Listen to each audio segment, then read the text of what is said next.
On cherche à comprendre. Marie Agoyer sur RCF Anjou. Bonsoir et bienvenue. Ce soir, nous avons fait le choix de ne pas parler du gouvernement et de l'actualité politique. Alors si vous voulez faire une pause, restez à l'écoute car nous allons parler d'un sujet qui lui aussi fait l'actualité parce qu'il nous concerne tous peu ou prou. Il s'agit de l'avenir du système éducatif en France. Nous ouvrons donc notre série hebdomadaire en faisant un focus sur le niveau scolaire ce soir depuis 20 ans. Cette question revient comme un refrain, le rapport PISA, les classements internationaux et puis surtout ce sentiment persistant d'un recul ou bien au contraire une accusation non fondée. Alors comment juger réellement du niveau des élèves ? Que signifie niveau quand l'école doit à la fois instruire, former et émanciper les jeunes ? Alors pour éclairer nos lanternes, des experts. Bonjour Isor Devrault. Bonjour. Vous êtes en duplex depuis Cholet, vous avez un parcours scientifique et managérial, vous êtes docteur en pharmacie, diplômé de l'école des mines et vous avez aussi une carrière de chef de projet dans le privé chez L'Oréal pour ne pas les citer. Vous avez fait le choix de l'enseignement en mathématiques au collège dans l'enseignement catholique à Cholet. Merci d'être avec nous. En studio également Renaud Etier, bonsoir. Bonsoir. Vous êtes docteur en sciences de l'éducation, enseignant-chercheur à l'Université catholique de l'Ouest. Vous avez écrit de nombreux ouvrages de référence dont le dernier Saturation. Vous avez aussi écrit L'humanité contre l'anthropocène, Résister aux effondrements et j'en passe. Merci d'être avec nous. En seconde partie d'émission, nous donnerons la part belle à notre débatteur, Sylvain Appert. Bonsoir. Sylvain. Vous êtes président honoraire du MEDEF à Cholet et entrepreneur. Autre débatteur, Simon Ollet. Bonsoir. Simon, bonsoir. Enseignant agrégé en économie et en droit. Un journaliste maison est avec nous. Bonsoir Bastien Lallier. Bonsoir Marie. Et nous allons ouvrir les festivités avec vous, Raphaël Delacroix. Bonsoir Marie. Bonsoir Raphaël. Vous allez en quelques minutes nous donner des éléments de réponse autour de cette grande question d'introduction. Le niveau des élèves en France est-il en chute libre ? Voilà des années qu'on se plaint bien volontiers de la baisse de niveau scolaire en France, mais est-ce une réalité ou un sentiment ? Et puis surtout, que disent les chiffres ? On aime ça les chiffres sur ce sujet, Raphaël. Et oui, les résultats sont sans appel. C'est tout simplement la chute libre, la dégringolade. L'étude la plus fiable sur le sujet, c'est l'étude PISA. C'est le programme international de l'OCDE pour le suivi des acquis des élèves qui mesure la capacité des jeunes de 15 ans en lecture, en mathématiques et en sciences. 81 pays participent à cette étude. Et la dernière a été publiée en 2023. Alors, qu'est-ce qu'elle dit ? Cette étude, sur les 3 items, on chute de 20 points en 20 ans. Même si la chute n'est pas linéaire, le résultat final, lui, est inquiétant. Les autres études, Pearls pour le primaire ou Teams pour le début du collège, arrivent à des résultats équivalents pour la lecture et les mathématiques. Alors, sur les 80 pays audités, est-ce qu'on est les seuls à dégringoler comme ça, Raphaël ? Alors, je ne sais pas si ça peut nous rassurer, mais c'est vrai qu'il y a une baisse assez générale, il faut le dire. Mais nous, on a perdu à peu près 15 places en 20 ans dans le classement. Donc, non seulement on chute, mais plus vite que les autres. C'est bien simple, les résultats sont les pires jamais enregistrés depuis que l'étude existe. On est en moyenne en lecture, mathématiques et sciences à la 26e place des pays de l'OCDE. Alors, tout en haut du podium, on trouve l'Asie. Alors, je vais vous citer tous ceux qui nous sont passés devant par le menu. En première place, on a Singapour. Ensuite, on a Macao en Chine, Taïwan, le Japon, la Corée du Sud. Le premier pays européen sur la liste, il est arrivé en 6e place et c'est l'Estonie. Alors après, on a le Canada, la Suisse, l'Australie, la Finlande, le Royaume-Uni, la Pologne, le Danemark, les États-Unis, la Suède, l'Autriche, la Belgique et l'Allemagne. Voilà, tous ces pays-là sont plus forts que nous. On va essayer de se remonter le moral. On a quand même encore des établissements d'excellence en France. Oui, c'est vrai, mais cela met aussi en évidence, pardon de noircir encore le tableau, que la France est le pays de l'OCDE où les inégalités sociales sont les plus fortes. Les écarts de points obtenus par les élèves très favorisés et défavorisés socialement sont dans les plus importants. Seuls 6 pays font pire que nous, la République slovaque, Israël, la Hongrie, la Suisse et la Belgique. Voilà, pour le reste, on est très très mauvais sur l'égalité sociale. Moralité, Marie, le niveau scolaire de la France dégringole et en plus, on est champion des inégalités. Les études le démontrent depuis 20 ans, mais la chute s'accélère ces dernières années. Merci pour ces mais si vous voulez des bonnes nouvelles, demandez-moi, ça fait toujours plaisir, on est sur RCF, c'est toujours voir les choses du bon côté. Renaud Etier, vous qui êtes enseignant-chercheur, on va essayer de reposer les choses et le cadre. Peut-être une réaction à la suite de ces chiffres ? Oui, en fait, ça montre que notre système éducatif est rentré dans une période de crise. Il a été un système éducatif extrêmement fort depuis l'école républicaine à la fin du 19e siècle. Et puis, depuis une trentaine d'années à peu près, en fait, c'est comme si ce modèle s'essoufflait, voire dysfonctionnait. Est-ce qu'on peut aussi revenir sur cette question de niveau ? Ça veut dire quoi ? Oui, alors c'est très délicat à mesurer un niveau parce que tout change en fait. On ne peut pas évaluer un élève du début du XXe siècle comme on évalue un élève du début du XXIe siècle parce qu'ils n'ont pas les mêmes choses à savoir. Donc on ne peut pas les interroger de la même façon. On peut pas... Vous voyez bien que la compréhension d'un texte, quand vous lisez, oui, c'est un truc assez standard. Et quand on fait ces mesures-là, on voit bien que les chiffres baissent, quoi. Oui, sauf que en fait, l'école aujourd'hui a à faire face à de multiples objectifs. On n'est plus à passer des heures et des heures à écrire à la plume ou au crayon et à peaufiner son écriture manuscrite. En fait, aujourd'hui, on a beaucoup d'éducation A et en fait, ces éducations A démultiplient les objectifs et en fait retirent aussi du temps à des apprentissages fondamentaux. Bastien ? Je me permets du coup, est-ce que ça veut dire qu'on a trop d'apprentissage ? Est-ce qu'on donne trop de matière à enseigner à l'école ? Est-ce qu'il faut un petit peu défraîchir ? On charge beaucoup l'école de multiples objectifs qui sont notamment sociétaux. Éducation à la citoyenneté, éducation à la santé. Pour revenir aux bien maths, au vivre, français vivre et à la ensemble. géographie ? Alors, c'est pas à ce à quoi je voulais arriver. Mais le fait est que ça peut expliquer aussi pourquoi les compétences se déplacent. À mon sens, les compétences se déplacent. C'est-à-dire qu'en fait, des élèves aujourd'hui ont des compétences que n'avaient pas les élèves d'hier et inversement. Par exemple. Pardon. Par exemple, le fait est qu'un élève aujourd'hui va être capable d'une lecture en réseau que n'avait pas à faire un élève hier. Donc la dimension réticulaire qui est propre au numérique, qui fait qu'en fait on va naviguer d'une information à une autre et suivre tout un parcours, c'est une chose à laquelle n'était pas confronté un élève hier. Est-ce qu'il y a eu des moments de bascule, des réformes qui ont participé à cette dégringolade ou à cette baisse de niveau, Renaud Etienne ? Alors, c'est une hypothèse qu'on peut faire, mais en fait, là, il n'y a pas de vérification possible. Je crois que, en fait, ce qui est plutôt constaté, c'est ce sur quoi, en fait, insiste Xavier Ponce, qui est sociologue, c'est qu'on a probablement eu trop de réformes dans notre système éducatif et que donc, ça crée une instabilité politique sur laquelle je ne vais pas m'appesantir en ce moment, mais une instabilité institutionnelle aussi, ce qui fait que chaque ministre veut en fait changer l'école et ça déstabilise le système. Ok. On va se tourner vers Isor Devreau. Isor, vous avez fait le grand saut d'une carrière dans une grosse boîte dans le privé à l'enseignement, dans l'enseignement catholique en tant que prof de maths. Qu'est-ce qui vous a sauté aux yeux en débarquant ? Alors, je pense qu'il y a certaines choses, ça paraît... On en parle souvent en fait dans les médias et on se dit voilà, c'est un fait. Et c'est vrai que quand on le constate dans une classe, comme par exemple l'hétérogénéité du niveau entre les élèves d'une même classe, d'un même établissement, donc d'une même zone géographique, ça c'est vrai que c'est un élément qui est vraiment du concret. On a des élèves qui sont en grande difficulté, qui ont des lacunes, qui ont des choses... Donc moi je suis au collège, donc des choses du primaire qui ne sont pas encore acquises, là où on a des élèves qui ont tout à fait compris, qui sont au niveau et qui sont prêts à avoir de nouveaux enseignements.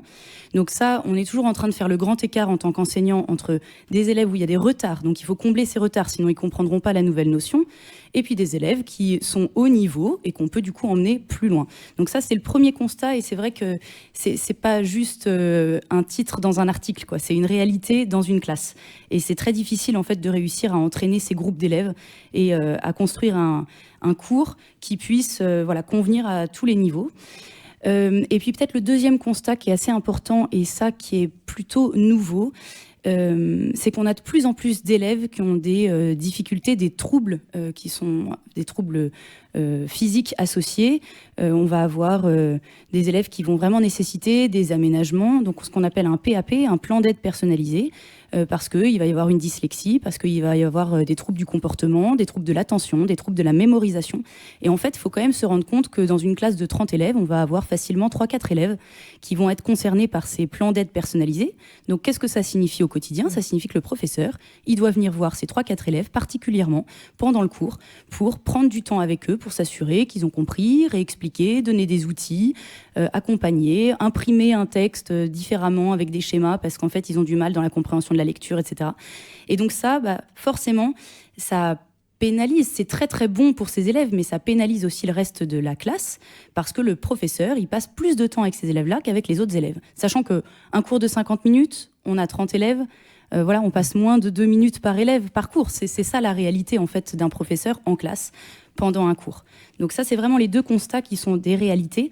J'ai dit que c'était peut-être plus récent ces troubles chez les élèves parce que c'est vraiment associé et lié à l'exposition aux écrans, et on sait que nos jeunes sont de plus en plus exposés, de plus en plus addicts à ces écrans, et qu'en fait, voilà, il y a des troubles qui se développent et qui ont des conséquences sur la scolarité. Bastien, une question. Oui, juste revenir sur cette question. Isor, est-ce que ça veut dire que vous, par exemple, vous prenez systématiquement du temps pour ces élèves-là, ou est-ce que concrètement et franchement vous ça passe un peu à la trappe, quoi. En tout cas, on peut pas le faire à tous les cours, quoi. C'est pas possible. Ouais. Eh ben, ça dépend. Il y a plusieurs options. Moi, mon point de vue, en tout cas, qui est difficile à mettre en place en début d'année parce qu'on ne connaît pas nos élèves. Donc ça, c'est sûr que le fait d'avoir une continuité dans la pédagogie et d'être présent toute l'année, plusieurs années, etc., connaître bien les élèves, ça nous aide dans cette démarche-là. Mais en tout cas, mon point de vue, c'est qu'une fois qu'on a identifié les besoins de chaque élève qui bénéficient d'un PAP, ou même en fait des élèves qui sont en difficulté, c'est de venir répondre à leurs besoins qui vont être différents pour chacun. Donc c'est pour ça qu'il faut bien les identifier. Et donc typiquement, un élève qui aura du mal à comprendre un énoncé, au moment où je le lance en exercice, bah oui, c'est lui que je vais aller voir en priorité, parce que du coup je vais m'assurer qu'il a bien compris quoi faire. Sinon il attend et il fait pas. Donc en fait il peut pas progresser s'il a pas compris. Raphaël. Oui, Isor, je voudrais que vous reveniez sur les causes, mais vraiment de ce que vous voyez dans votre classe à vous. Vous avez évoqué rapidement la question des écrans. J'ai envie de dire qu'il y a un petit peu la tarte à la crème d'une certaine façon, mais est-ce que vous le vérifiez réellement que ces différences de niveau au sein d'une même classe, parce qu'après tout, c'est des jeunes comme les autres, ils sont tous en fait devant les écrans. Est-ce que vous diriez que ceux qui ont plus de difficultés, c'est parce qu'ils ont plus d'écrans et les autres, ils en ont moins? C'est quoi les causes que vous avez identifiées? Ou les inégalités sociales dont je parlais tout à l'heure? Alors, c'est sûr que les écrans, ça joue quand même un bon rôle parce que ça peut être vérifié aussi par les professionnels de santé. Nous, à l'école, on est en lien avec des orthophonistes et des psychomotriciens qui vont voir les enfants en dehors du cadre scolaire. Et ensuite, il y a un lien avec le professeur principal qui peut, du coup, pouvoir échanger un petit peu sur les cas particuliers de certains élèves. Donc, c'est pas juste une impression, c'est un fait pour certains élèves. Il est vrai que tous, mais ça, c'est générationnel, tous vont avoir accès à des écrans, c'est sûr. En revanche, il y en a qui vont se coucher à 2h ou 3h du mat parce qu'ils sont complètement addicts aux écrans. Donc, on les retrouve, ils bâillent en classe. Et souvent, c'est pas que de la fatigue, c'est des problèmes de mémorisation, de concentration. Ils n'arrivent pas du tout à suivre un cours, à pousser un raisonnement, à le suivre du début jusqu'à la fin. Ils se perdent dans leur idée. Et ça, c'est vraiment des troubles de l'attention qui peuvent être liés aux écrans. Renaud Etier, il y a un déterminisme social, au-delà des écrans, parce qu'on ne va pas dévier complètement le débat, sur la question de l'égalité des chances et de la réussite scolaire? Oui, depuis les années 60, toutes les enquêtes sociologiques tendent à montrer qu'effectivement, il y a ce qu'on appelle un phénomène de reproduction. C'est Pierre Bourdieu qui avait apporté cette notion. Et donc, d'autres ont voulu affiner et montrer qu'il y avait toujours des réussites possibles. C'est un de mes collègues, Bertrand Bergier, qui a montré notamment qu'il y avait des exceptions et qu'il fallait s'y intéresser. Donc, ce n'est pas un mécanisme absolu, mais c'est en fait une donnée assez tangible de reproduction des inégalités. Alors, je voudrais revenir, si c'est possible, sur la question des écrans. Parce que pour l'instant, on n'a pas pu démontrer d'un point de vue scientifique un rapport de cause à effet, mais c'est vrai que les acteurs en fait concernés font le constat. Quand on interroge les enseignants et les parents, c'est le premier facteur qu'ils avancent par rapport aux difficultés scolaires, l'exposition aux écrans. Et peut-être qu'on y reviendra plus tard, mais il me semble qu'il faut coupler ce constat de l'exposition aux écrans avec une espèce de laxisme éducatif qui va en fait faire... L'absence de cadre, voilà, parce de que contraintes. Là, il y a une égalité, dans le sens où en fait, certains enfants sont beaucoup plus cadrés que d'autres et que du coup, la pratique des écrans va être moins invasive et qu'elle va laisser davantage de place au travail scolaire, à la lecture, à la culture. Donc finalement, on peut corréler cette baisse de niveau avec l'implication des parents. Exactement. Au tout départ, qui sont les premiers éducateurs. Oui, tout à fait. Ok. Isor, vous confirmez? Oui, je suis assez d'accord sur le déterminisme social et l'exposition aux écrans, c'est assez vrai.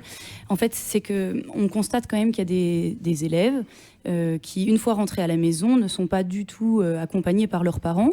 Alors déjà dans le travail scolaire à faire, ça c'est une évidence, mais aussi dans l'éveil à la curiosité, dans des questions du monde d'aujourd'hui, dans peut-être l'actualité, etc. Oui, l'air du temps. Donc en fait, voilà, il manque toute une base, tout un socle, et c'est là où aussi, tout à l'heure, on parlait là du fait que l'école prenait en charge de plus en plus d'apprentissages variés. Mais en fait, c'est une façon aussi de pallier à l'éducation que peuvent donner des parents qui, à la base, étaient gérés en fait c'était des instructions qu'on pouvait avoir à la maison, qui étaient prises en charge par des parents, et qui aujourd'hui se déportent sur l'école parce qu'on se rend compte que les parents ne le font plus. Et donc, en fait, l'école prend en charge de plus en plus de choses, et les familles où il y a cette absence de présence en fait parentale et que les élèves sont vraiment laissés libres à eux-mêmes et donc souvent en fait se rabattent sur des écrans, et ben il leur manque quelque chose, il leur manque plein d'exercices pratiques en fait, de mise en situation, voilà, de curiosité et de culture. Il y a ce manque de continuité finalement entre l'école et la maison aussi, Renaud Etier. Oui, ce qu'on sait, c'est que en fait le plus grand prédicteur de réussite scolaire, c'est le niveau scolaire de la mère en fait. Donc ça confirme cette... Je ne sais pas si c'est une bonne chose. Il faut se faire confiance aussi. Hein.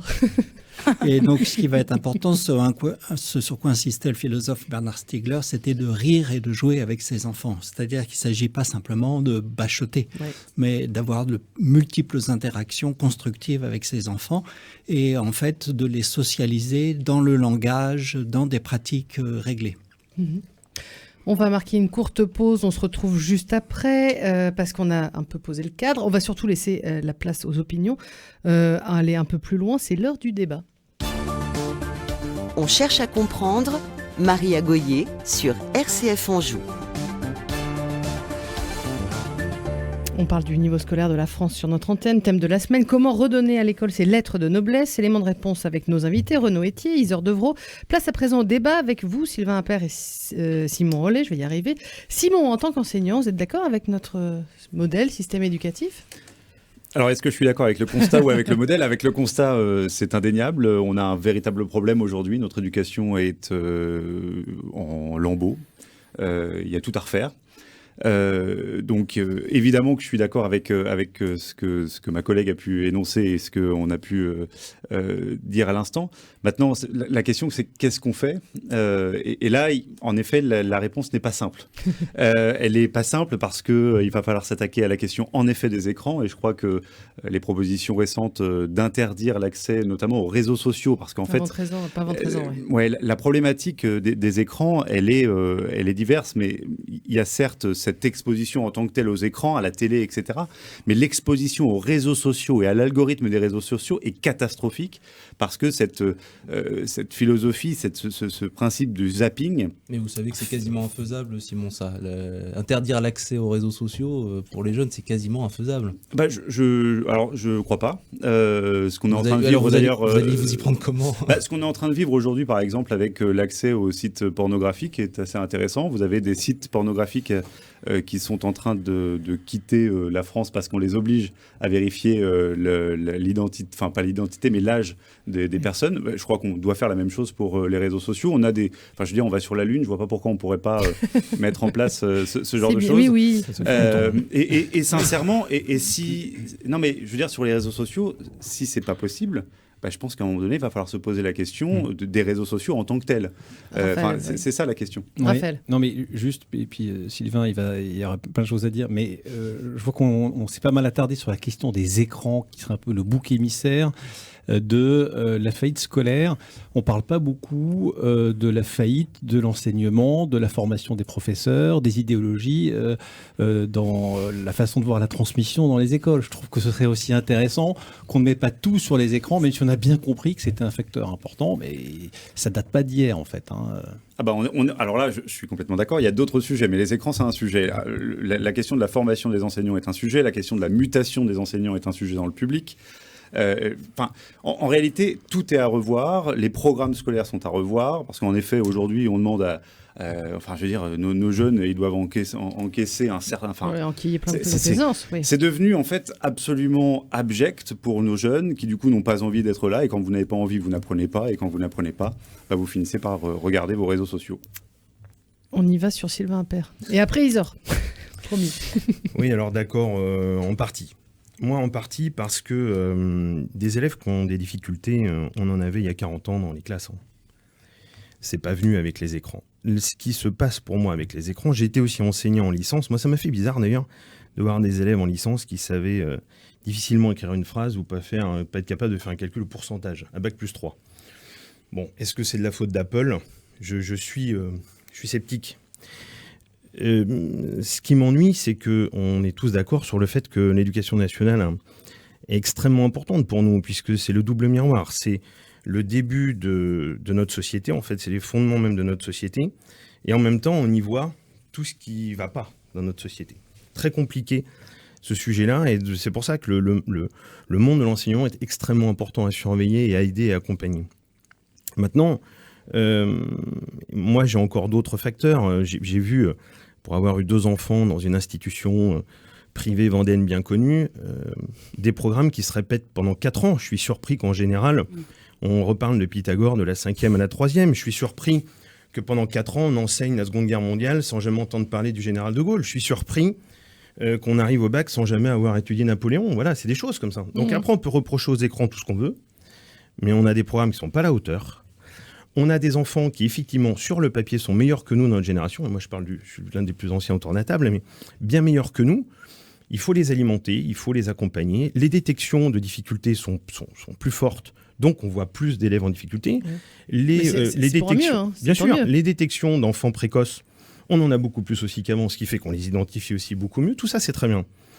Maintenant, mais ça vient certainement, ces changements de programme, ou c'est cette lenteur dans le mode de fonctionnement là-haut. Il y a certainement un changement de ministre aussi, changement de politique, vraisemblablement.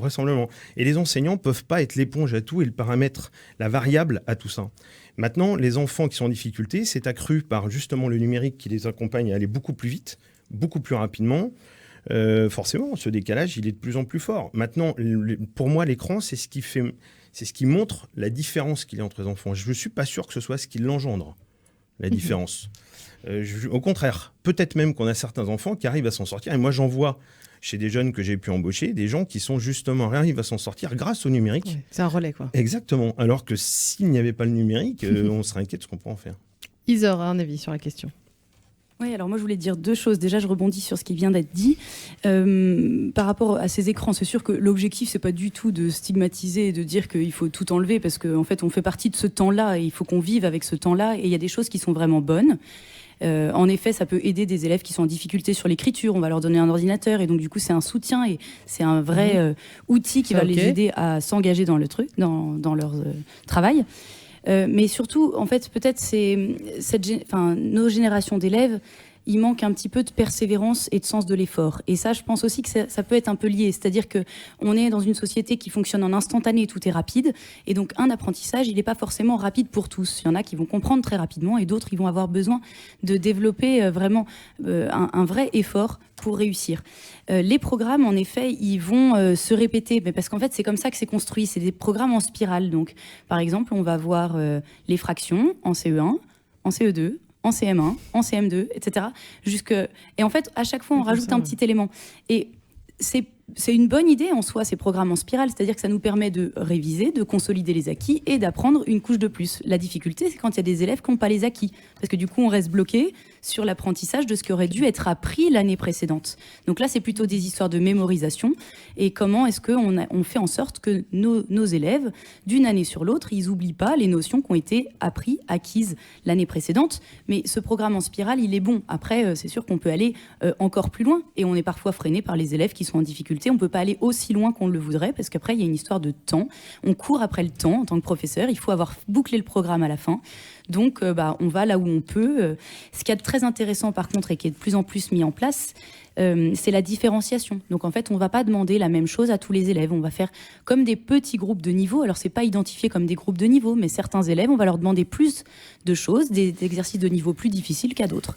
Et ça, moi, ce que je constate, et il faut donner aussi les points positifs, c'est que je trouve que les enseignants qui rentrent dans le système, donc les jeunes enseignants, ils sont très motivés. En fait, ils se saisissent de tous ces outils parce qu'aussi, c'est un métier qu'ils ont vraiment choisi. On sait dans quel état est l'éducation nationale. Donc, tous ces jeunes enseignants, ils ont choisi de venir œuvrer là-dedans et ils sont motivés et ils déploient plein de compétences et de talents pour réussir à embarquer les élèves. Et ça, c'est un constat hyper positif que j'ai pu faire dans mes expériences. Merci Isor. Bastien. Si on est d'accord sur le constat, peut-être qu'on peut se poser la question de est-ce qu'on peut rebondir maintenant et comment et par quoi il faut commencer. Peut-être Simon Hollet, il nous reste quelques minutes, mais premier chantier, ce serait quoi? Non, mais c'est quoi? On fait des groupes de niveau, on refait tout le programme. Enfin, on commence par quoi? Je pense qu'en effet, il va falloir qu'on se pose la question de la massification de l'éducation, c'est-à-dire l'idée d'emmener toute une génération à un bac général.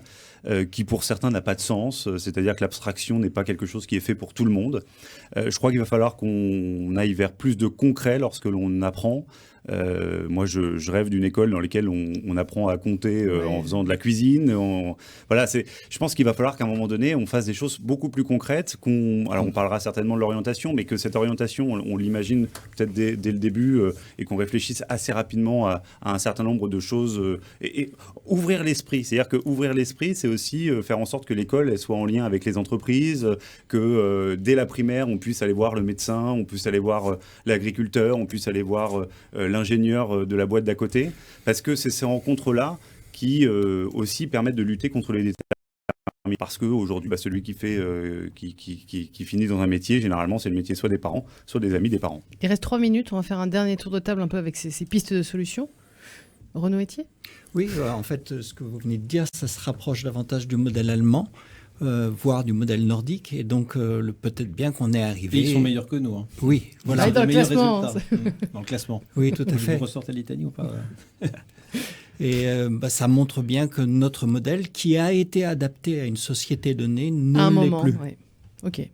Donc il y a quand même un boulevard, il y a de l'espérance. Oui, bien sûr. Ça, c'est chouette. Sylvain, père. Alors moi, juste 2-3 petits points, mais si on revient sur le sujet écran, les 6 premiers pays dans la classification sont les pays asiatiques. Ouais. Et ce sont les pays qui travaillent le plus dans leur formation avec le numérique. Donc, il ne faudrait peut-être pas trop s'écarter de la cible. Et je ne suis pas certain que ce soit la bonne méthode que de dire c'est toujours ça. Mais effectivement, pour nous, ce n'est qu'une partie du sujet, l'écran. Malgré tout, je maintiens que ces problématiques existaient avant.